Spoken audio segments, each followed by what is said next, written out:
एक बार एक प्रसिद्ध महात्मा के पास एक व्यक्ति आता है और कहता है, महात्मन, मुझे आपसे एक प्रश्न पूछना है। महात्मा ने कहा, पूछो, क्या प्रश्न है तुम्हारा?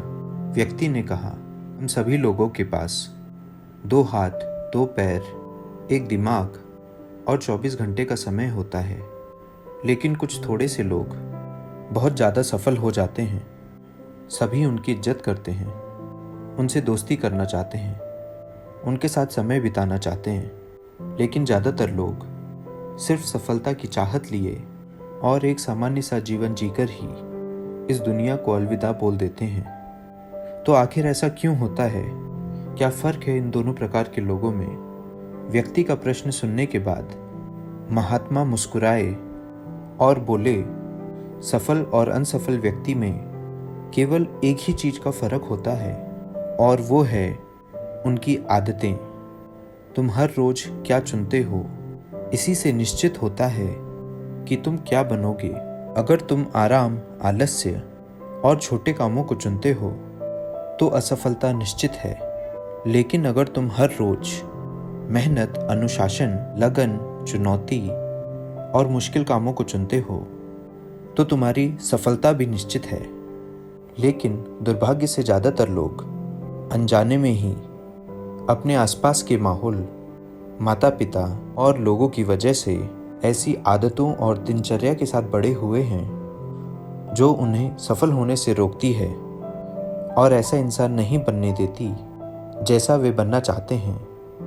ज़्यादातर लोग सिर्फ खाने, पहनने, घूमने, छोटे मोटे काम करने और फिर मर जाने तक के बारे में ही सोचते हैं, क्योंकि वो लोगों को यही सब करते देखते बड़े हुए हैं। तो ऐसे लोगों की ज़िंदगी में चमत्कारी बदलाव केवल तभी आ सकते हैं जब वे अपनी सोच, दिनचर्या और रोज की आदतों में बदलाव लाएं।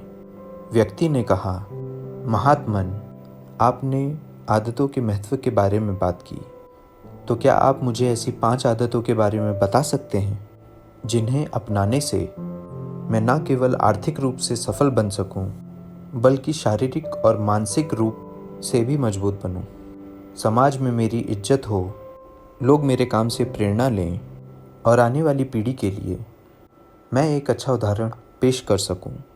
महात्मा ने कहा, बिल्कुल, आज मैं तुम्हें जिन 5 आदतों के बारे में बताने जा रहा हूँ उनका प्रभाव तुम्हें तुरंत नहीं दिखेगा, लेकिन अगर तुम इन 5 आदतों को अपने जीवन का हिस्सा बना लेते हो तो तुम दुनिया के 99% लोगों से हमेशा आगे रहोगे और सफलता तुम्हारे कदम चूमेगी।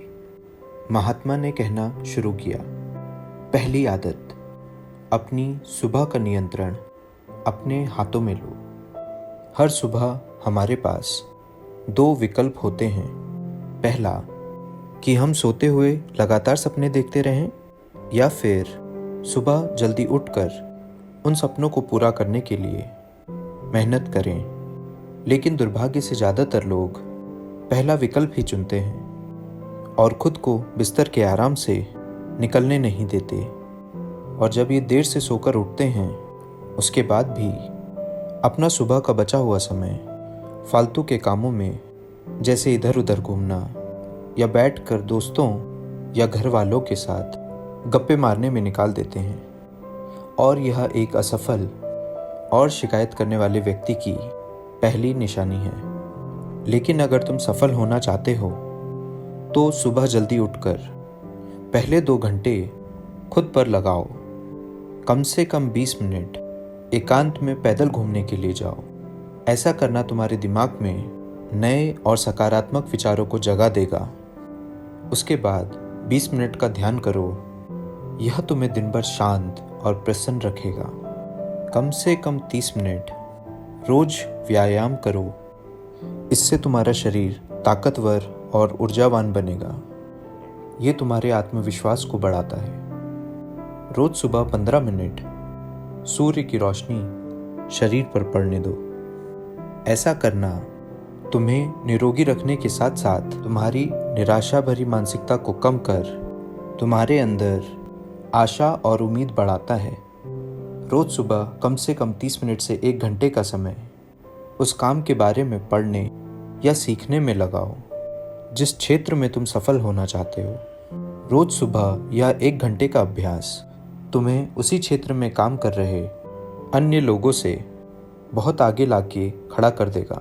सुबह के 5 घंटे सबसे ज़्यादा ऊर्जावान होते हैं, इसीलिए इस समय किसी दूसरे के हाथ मत आओ। सुबह के इस समय को खुद को बेहतर बनाने और अपने लक्ष्यों को पूरा करने में लगाओ। दिन के सबसे मुश्किल काम को सुबह सुबह ही ख़त्म करने की आदत डालो। ये आदत तुम्हें चिंता मुक्त और मन को हल्का रखेगी। अपनी सुबह के कुछ घंटे सफल बनाओ और ये तुम्हें सफल बना देगी। लेकिन दोस्तों, सुबह जल्दी उठकर इन आदतों को अपनाना इतना आसान नहीं है। इसके लिए पहले हमें अपना माइंडसेट डेवलप करना पड़ेगा। महात्मा ने कहा, दूसरी आदत, हर किसी के लिए हर समय उपस्थित रहना बंद करो। अगर तुम हर किसी के लिए आसानी से उपलब्ध हो जाते हो तो इसका मतलब है कि तुम्हारे जीवन में कोई बड़ा लक्ष्य नहीं है। ऐसा करके तुम लोगों की नज़रों में अपना मूल्य खो देते हो। लोग तुम्हें गंभीरता से नहीं लेते। इसीलिए ऐसे इंसान को अपना समय देना बंद करो जो तुम्हारी इज्जत नहीं करता और तुम्हें फालतू इंसान समझता है। ध्यान रखो, अगर हर इंसान अपनी मर्जी के अनुसार तुम्हारे समय का उपयोग कर रहा है और तुम सभी के लिए आसानी से उपलब्ध हो तो तुम कभी भी एक प्रभावशाली व्यक्ति नहीं बन सकते। तुम्हारी इस कमी की वजह से लोग तुम्हारी अच्छाइयों पर भी ध्यान नहीं देंगे और तुम्हें हल्के में लेंगे। लेकिन इसकी जगह अगर तुम समझदारी के साथ अपने समय का सही उपयोग करके अपने लक्ष्य की तरफ बढ़ते रहोगे तो लोग तुम्हारी इज्जत भी करेंगे और लोग तुमसे प्रेरणा भी लेंगे। ध्यान रखो, सूरज की अनुपस्थिति में ही लोग उसकी कीमत को जान पाते हैं। जितने लंबे समय तक बरसात के बादल रहेंगे उतनी ही ज़्यादा लोगों के अंदर सूरज को देखने की चाहत बनी रहेगी।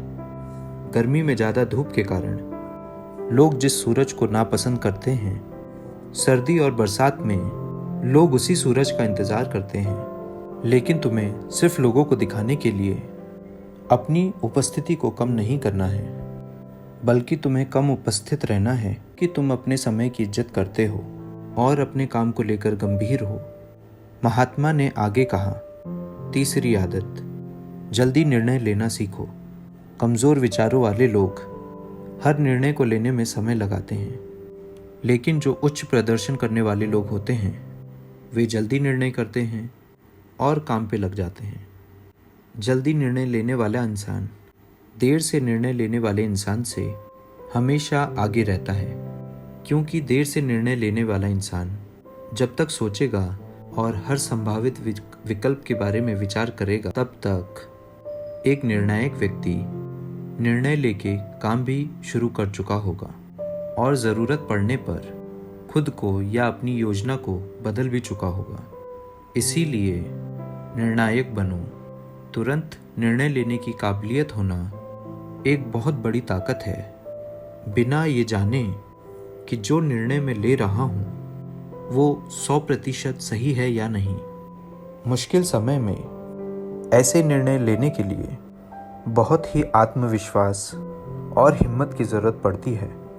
लेकिन जल्दी निर्णय लेने का फ़ायदा यह है कि किसी भी समय ज़रूरत पड़ने पर हम बदलाव कर सकते हैं। अक्सर लोग यह कहते हैं कि जानकारी एक ताकत है, लेकिन यह हर समय सही नहीं है। ज़्यादा जानकारी तुम्हें नुकसान भी पहुंचा सकती है। अगर तुम अपना बहुत ज़्यादा समय जानकारी इकट्ठा करने, सोचने और योजना बनाने में लगा रहे हो तो इसका मतलब है कि तुम सबसे कम समय उस काम को करने में लगाने वाले हो। इसीलिए किसी भी काम के बारे में ज़्यादा जानकारी इकट्ठा करने की ज़रूरत नहीं है। कुछ समय लेकर ठीक से सोच लो, लेकिन जब एक बार निर्णय ले लिया तो उसी के साथ चिपके रहो जब तक कि उसे बदलना बहुत ही ज़रूरी ना हो जाए। जल्दी लिया गया अधूरा निर्णय भी उस सही निर्णय से लिया गया ज़्यादा सही है, जो समय निकलने के बाद लिया गया है। रोजमर्रा के ज़्यादातर निर्णय उससे भी कम समय में लिए जा सकते हैं जितना समय हम उन्हें देते हैं। जल्दी निर्णय लेना सीखने का केवल एक ही तरीका है कि जितने हो सके उतने ज़्यादा निर्णय लो और उनसे सीखो, ना कि सिर्फ जानकारी लेते रहो और सोच विचार कर खुद को एक समझदार व्यक्ति बनने का इंतज़ार करते रहो। चौथी आदत, सही त्याग करना सीखो। तुम चाहो या ना चाहो, तुम्हें हमेशा किसी न किसी चीज़ का त्याग करना ही पड़ेगा। अगर तुम अपने लक्ष्य के लिए त्याग नहीं करते तो तुम्हें अपने लक्ष्य का त्याग करना पड़ेगा। जब तुम अपना समय बर्बाद कर रहे होते हो तब भी तुम अपने संभावित सुनहरे भविष्य का त्याग कर रहे होते हो। इसीलिए तुम्हें सही चीज़ को छोड़ना आना चाहिए।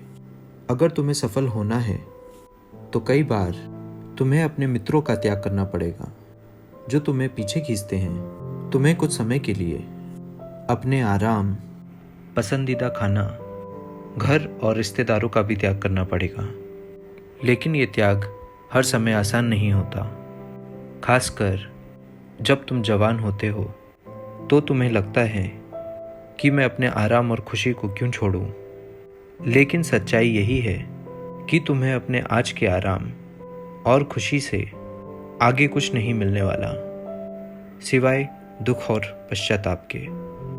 लेकिन इसका मतलब यह नहीं है कि तुम्हें हमेशा ही त्याग करना पड़ेगा और तुम्हारा पूरा जीवन निराश हो जाएगा। ये त्याग सिर्फ कुछ समय के लिए है, लेकिन एक बार जब तुम सफल हो जाओगे तो तुम्हें उतने त्याग नहीं करने पड़ेंगे जितने तुम्हें आज करने पड़ रहे हैं। लेकिन समस्या यह है कि ज़्यादातर लोगों को तुरंत ही खुशी और सफलता चाहिए, जो उन्हें आज छोटे मोटे त्याग करने से भी रोकती है। लेकिन त्याग का दूसरा पहलू यह भी है कि एक इंसान के रूप में तुम अपने सर्वोच्च क्षमता तक पहुंच सकते हो और वह सब कुछ हासिल कर सकते हो जिसके तुम सपने देखते हो। इसीलिए सही चीज़ों का त्याग करना चाहिए। महात्मा ने आगे कहा, 5वीं आदत, अनुशासित रहो। जितनी भी बातें मैंने अभी तक बताई हैं वे सब बेमतलब हैं अगर तुम्हारे अंदर अनुशासन नहीं है तो। हर इंसान अनुशासन के महत्व को जानता तो है, लेकिन वो फिर भी अनुशासित नहीं रह पाता। अनुशासन की बातें करना और इसे जीवन में उतारना दो बिल्कुल अलग चीज़ें हैं। लेकिन एक अनुशासित जीवन जीना इतना मुश्किल भी नहीं है जितना यह लगता है। अगर तुम खुद के प्रति ईमानदार हो तो यह बहुत आसान है। तुम हर रोज वह काम करना शुरू कर दो जो तुम्हें लगता है कि तुम्हें करना चाहिए, फिर चाहे तुम्हारा वह काम करने का मन कर रहा हो या ना कर रहा हो। शुरुआत अपने बिस्तर से करो। सुबह जैसे ही नींद खुले आलसियों की तरह पड़े रहने की बजाय तुरंत बिस्तर छोड़ दो। कसरत करो, स्नान करो, ध्यान करो, फिर अपने सबसे ज़रूरी काम करो। अनुशासन हमें हमारे लक्ष्य की ओर केंद्रित रखता है, हमारा खुद पर नियंत्रण बढ़ता है। हम विपरीत परिस्थिति में भी खुद को शांत रख सकते हैं। अनुशासन एक धागे की तरह होता है, जितनी बार लपेटोगे उतना मजबूत होता चला जाएगा। अनुशासन की कमी हमारे आत्मविश्वास को भी कमज़ोर बनाती है और कमज़ोर आत्मविश्वास के साथ कोई भी इंसान अपना सर्वश्रेष्ठ नहीं दे सकता। इसीलिए अपने अंदर की कमज़ोरियों के खिलाफ लड़ते हुए रोज़ अपने अनुशासन को मजबूत करते हुए चले जाओ, क्योंकि अनुशासन के द्वारा ही दूसरी अन्य आदतों का अपनी सफलता के लिए उपयोग किया जा सकता है। दोस्तों, उम्मीद करता हूँ कि यह वीडियो आपको पसंद आई होगी। अगर पसंद आई है तो इस वीडियो को लाइक और शेयर एंड सब्सक्राइब कीजिएगा। Thank you so much.